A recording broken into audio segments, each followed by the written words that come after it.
Hi, another day with Attorney Ray. Pag-usapan nga natin itong SALN. Dalas mapag-usapan yan sa social media ng mga nakaraang araw. Para naman yung sa hindi masyadong nakakaunawa, paintindi natin. Ano ba yung SALN? Statement of Assets and Liabilities and Net Worth. Ano yan? Statement, ibig sabihin, yan yung listahan.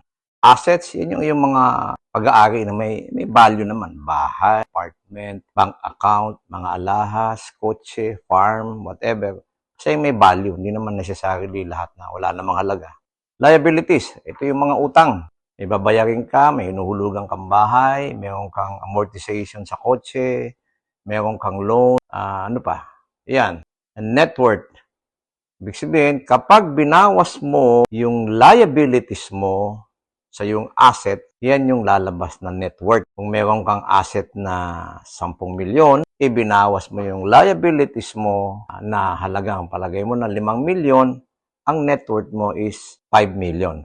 So, yan yung SALN. Ngayon, sino-sino ba ang dapat magpa-file ng SALN? Sa batas, ang mga taong papasok sa gobyerno, whether appointed, elected, halimbawa, presidente, vice president, senador, hanggang barangay, congressman, basta pumasok ka sa gobyerno, magsasabit ka ng iyong SALN. Tuwing kailan sinasabit yan? 30 days. Bago ka pa yata pumasok sa gobyerno, dapat magsasubmit ka na yan. Every 30th of April, magsasubmit ka, taon-taon hanggang nasa gobyerno ka. And 30 days after na umalis ka, kailangan magsasubmit ka rin yan. Ano ba purpose niyan? Para malaman kung ano ba yung halaga mo.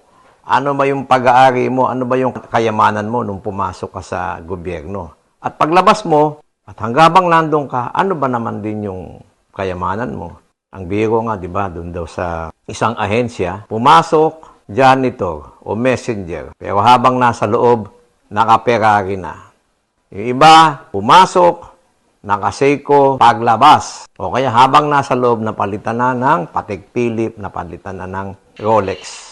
So, ibig sabihin, mamomonitor yan kung ano ba yung iniyayaman mo. Dahil kung halimbawang questionable yung iyong pagyaman, ibig sabihin, meron kang unexplained wealth. Saan-saan ba pinapile yung SALN na yan? Depende. Yung sa ombudsman yata ang presidente at vice president. Yung mga senador, meron silang sariling secretariat. The same thing with the congressman. Pagkakaraniwan naman yung iba talagang sa judiciary, meron naman silang may sarili rin sila na secretariat. Yung iba sa ombudsman sinasubmit. Now, bukod sa kanila, sino pa? Sa batas, kailangan mag-submit din yung iyong asawa.